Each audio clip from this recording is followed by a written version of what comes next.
Hello students. So in this lecture we will do 7.1 exercise from question 6. We have done 5 questions in previous section.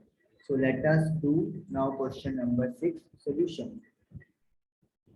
Class 9 and CERT Maths chapter triangle 7.1 exercise. Let us start. There is a figure in the book of question 6. So let me draw first figure. This is the side AE and ABD. There is a triangle. This is triangle ABD.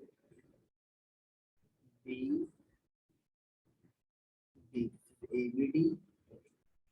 Then there is a side AC.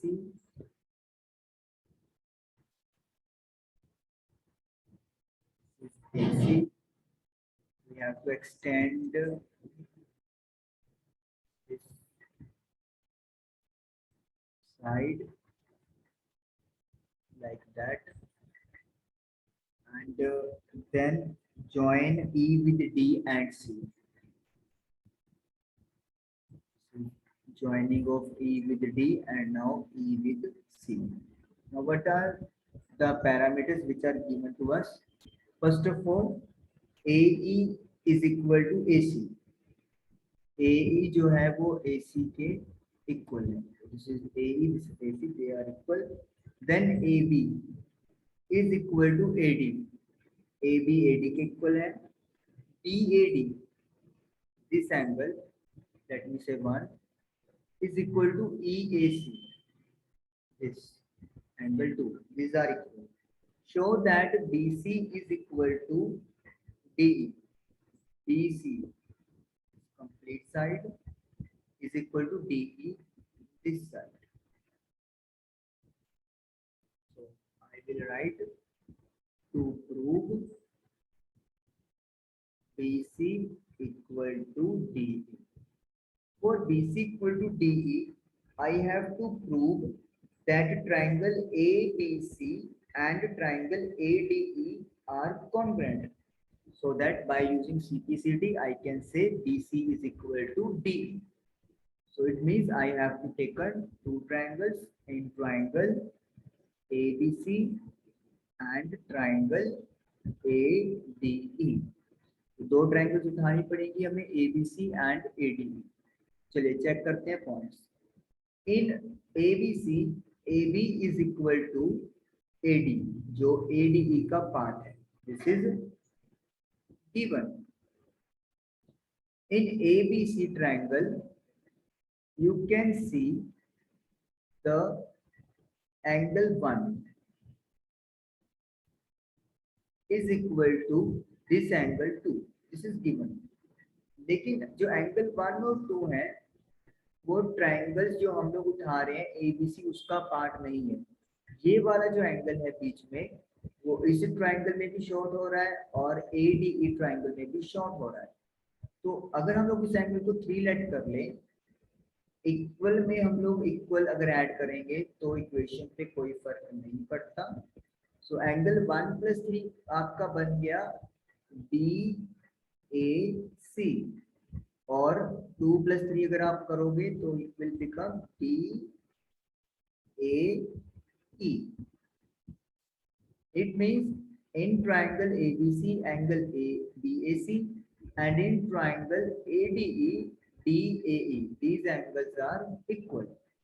Now, third point.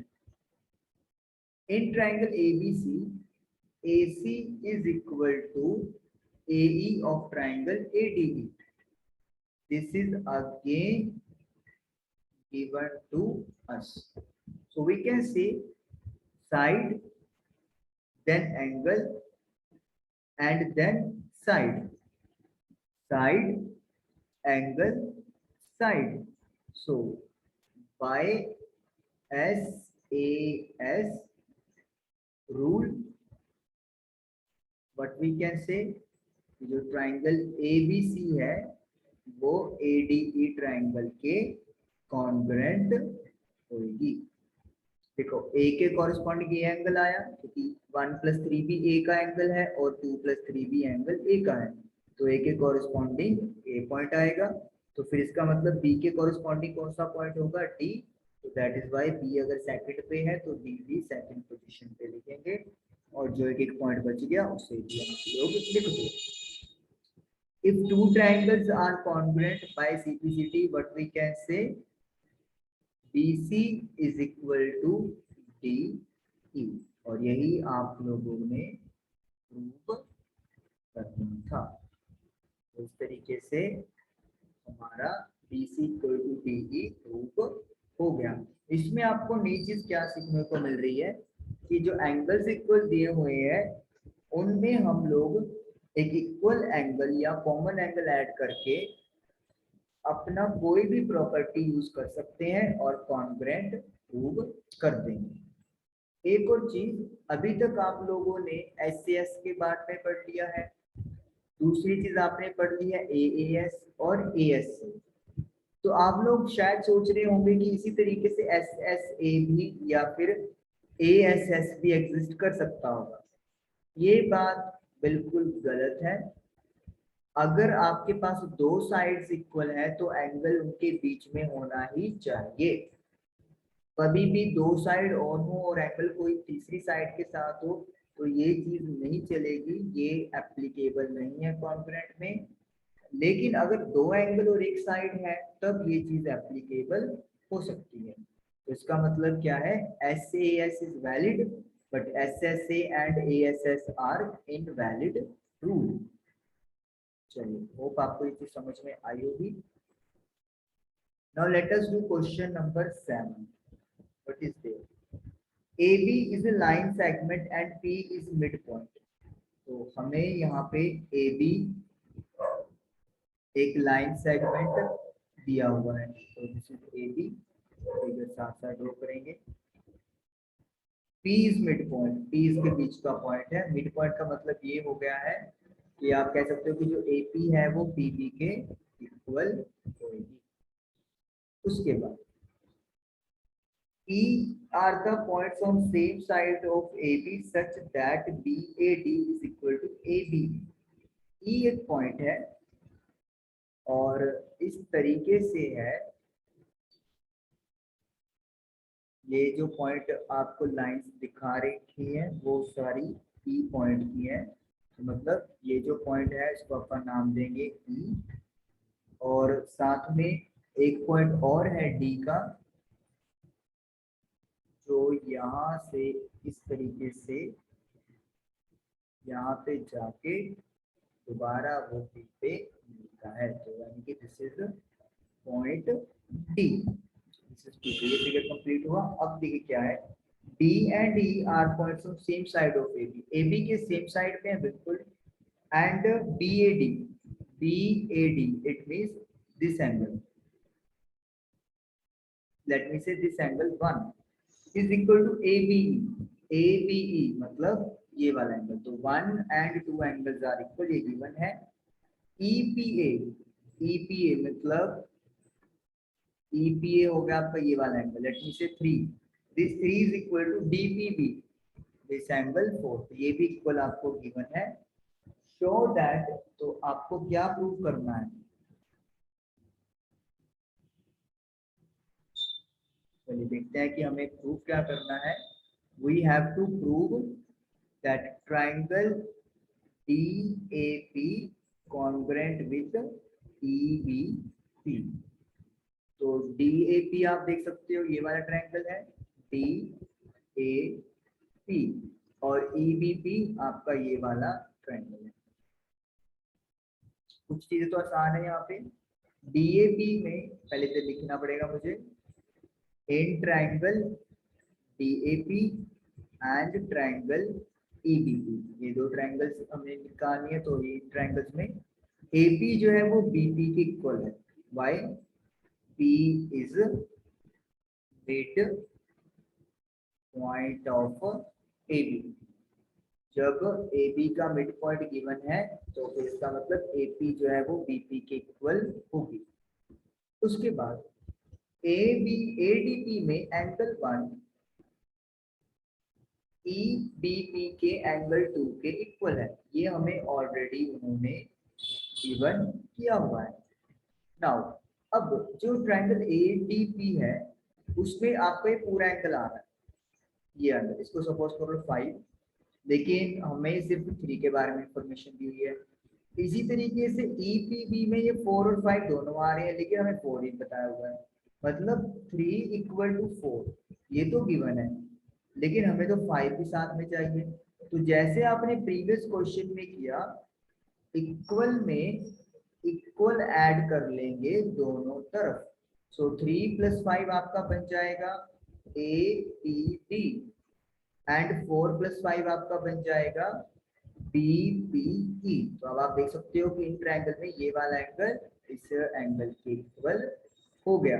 So what can I से, एक तो side आ गई है angle 1 और 2, and this angle 3 और 4 में लिख सकते हैं कि 3 और 4 कंप्लीट नहीं आ रहे ट्रायंगल्स में, तो 2 एंगल्स हैं और एक साइड है, और आप क्लियरली देख सकते हो कि जो साइड है वो 2 एंगल्स के बीच में आ रही है। So we can use a rule, और उस रूल से यू कैन से कि दोनों ट्रायंगल्स आर कॉन्ग्रुएंट। तो यानी कि इन क्वेश्चन से हमें ये पता चलता है कि कई बार अगर एंगल्स इक्वल दिए हुए हो तो कुछ एक्स्ट्रा एंगल में ऐड करके हम लोग अपना रिक्वायर्ड रिजल्ट निकाल सकते हैं। उसके बाद एडी प्रूव करना है बीई के। आई थिंक बहुत इजी है। अगर दो ट्रायंगल्स कॉन्ग्रुएंट हो जाती हैं तो by CPCT what can you say, उनके कॉरेस्पॉन्डिंग पार्ट्स भी इक्वल होंगे। So A D is equal to B, आप देख सकते हो इनकी पहले 2 पॉइंट्स की लाइन और इसके 2 पहले पॉइंट्स की line will be equal, and this was to be proved and hence this is proved. So this was question number 7 solution. Okay, first of all we took the 2 triangles, then AP is equal to PB, angle 1 is equal to 2. 3 and 4 were equal, but we require some portion, that is angle 5 in both 3 and 4. So we add 5 angle in both sides and get the desired result. By using ASA rule, we can say both triangles are congruent, and if both triangles are congruent, we can say by simplicity corresponding sides are also equal. So this is question number 7 that was to be done. Now let us do question number 8. This is the final question of this exercise 7.1. Now what is the given? In right triangle ABC, right angled at C. एक right angle triangle बनाएंगे पहले ABC, 90 degree वाली ये triangle आपके पास बन रही है।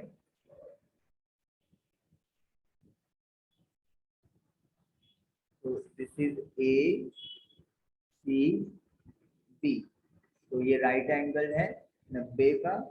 M is the mid point of hypotenuse A B, A B एक हाइपोटेन्यूस है और एम इसका मिड पॉइंट है। तो इसका मतलब क्या है, वी कैन से दैट जो ए एम है that is equal to B M, ये इनडायरेक्टली हमें गिवन हो गया।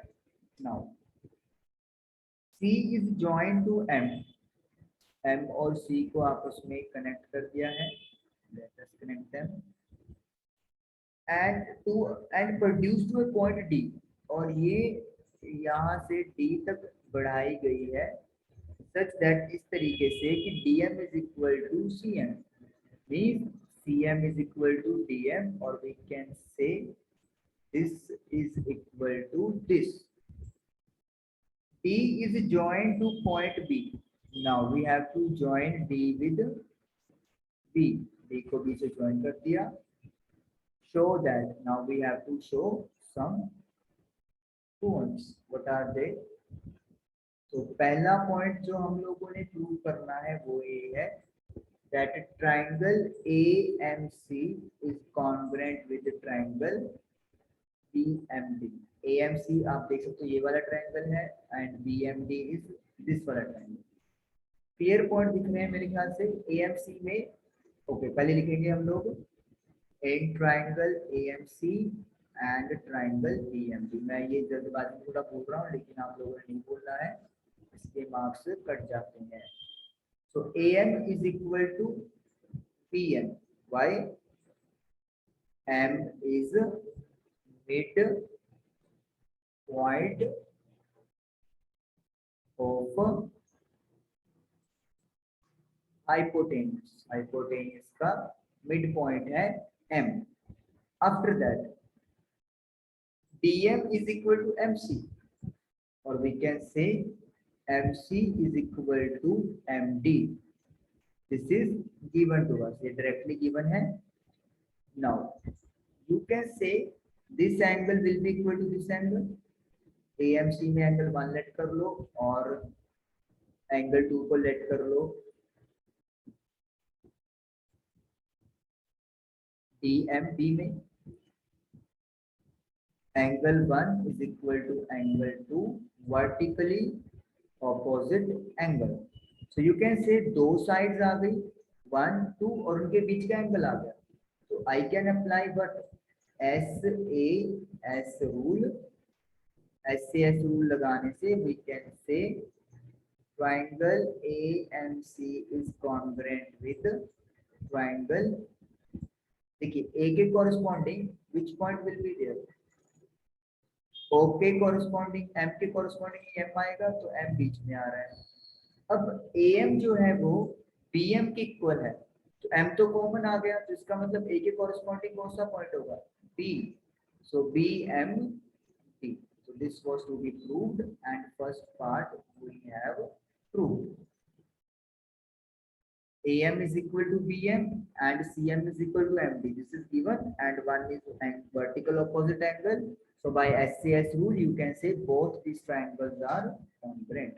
now second part, in second part you have to prove that angle DBC is a right angle। DBC means this angle we have to prove right angle। right angle means 90 degree। now for this we have to use the previous result। how we are going to use this result? let me see, let me show you। okay, first of all we will write that triangle AMC is congruent with the triangle BMC। this we have proved above। so if the triangles are congruent, can we say that this angle 3 is equal to this angle 4 by CPCT? so by CPCT what we can say, in AMC angle 4 and in BMC angle 3, no, sorry, BMD, in BMD angle 3, these are equal। now angle 4 and 3 are equal, and this AB is transversal। so 4 is 3, which are alternate interior angles, and AB is transversal। AB is transversal, so we can say DB is parallel with AC। अगर 3 और 4 equal है और BA या AB एक transversal है, तो फिर इसका मतलब क्या हो गया, जो DB लाइन है it will be parallel to AC। और अगर DB और AC आर पैरेलल्स, सो तो उससे क्या क्या बेनिफिट है? उसका बेनिफिट ये है, यहाँ पे साइड में लिख रहा हूं मैं, angle B plus angle C will be equal to 180 degree. ये वाला एंगल और ये पूरा एंगल, इनका सम 180 होगा बाय सम ऑफ को इंटीरियर एंगल्स इज 180। अगर लाइंस पैरेलल होती हैं और उनके बीच में आप को इंटीरियर एंगल्स बनाते हो और उनका ऐड करते हो, यू विल गेट 180।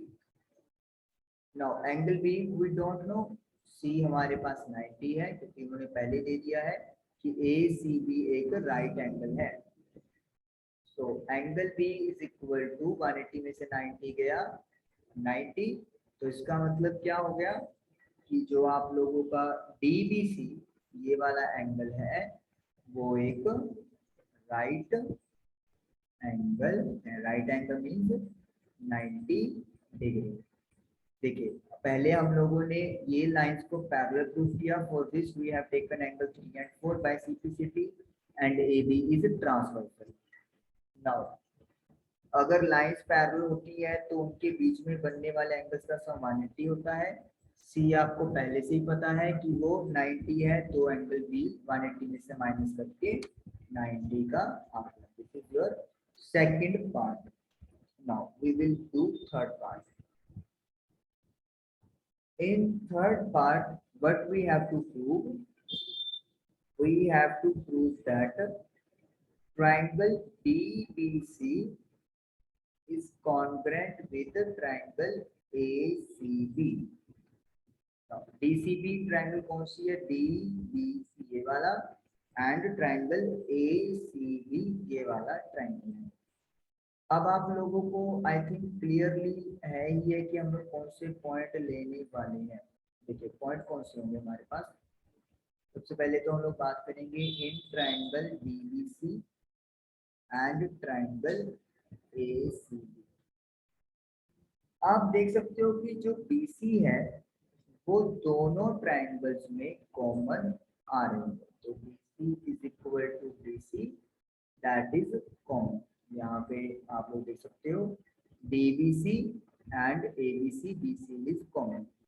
उसके बाद DBC का एंगल ये वाला यानी कि 90 डिग्री और ACB का एंगल ये वाला यानी कि ये भी, तो they are also 90 degree each. Angle DBC is equal to angle ACB is equal to 90 degree. ये हमने क्या किया है?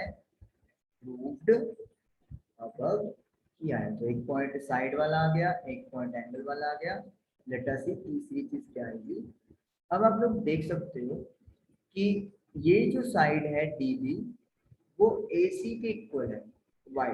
हमने प्रूव किया है कि DBM और AMC ये ट्रायंगल्स कॉन्ग्रुएंट है। तो by CPCT what we can say कि DB जो है वो AC के इक्वल होगी। तो हम लोग पहले यहाँ पे थोड़ा सा लिखेंगे as triangle DMB congruent with the triangle CMA.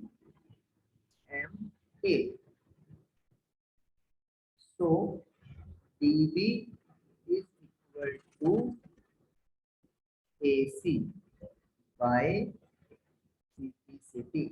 अब आप लोग सोच रहे होंगे कि पहले पार्ट में तो BMD था और AMC था, तो ऐसे कैसे पलट दिया। देखिए हमारे पास जो गिवन था आप वो भी लिख सकते हो, कोई चक्कर वाली बात नहीं है। हमने ये चीज की थी क्योंकि A के कॉरेस्पॉन्डिंग B आ रहा है, तो क्या यहाँ पे A के कॉरेस्पॉन्डिंग B आ रहा है? बिल्कुल। दोनों तीसरे नंबर पे लिखे हैं। M के कॉरेस्पॉन्डिंग M है? बिल्कुल है। और C के कॉरेस्पॉन्डिंग D है, तो इसका मतलब क्या है? आप इन ट्रायंगल्स को ऐसे भी लिख सकते हो, कोई प्रॉब्लम नहीं है। हाँ लेकिन एक चीज जरूर है कि अगर आप एक को पलटते हो लाइक दैट, इनको शफल करते हो, तो दूसरा ट्रायंगल ऑटोमेटिकली शफल होएगा ही होएगा। सो तीसरी साइड आपने क्या कर दी? DB is equal to AC। So you can see ये BC साइड हो गया और ये DB हो गया और बीच में एंगल आ रहा है। तो मतलब हम लोग क्या लगा सकते हैं?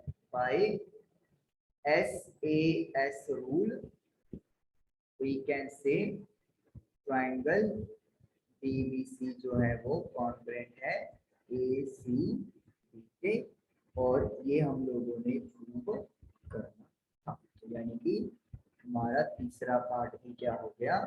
प्रूव हो गया। नाउ फोर्थ पार्ट देखते हैं क्या करना है हम लोगों को। ये यूज कर देते हैं, आपका इसकी रिक्वायरमेंट नहीं है।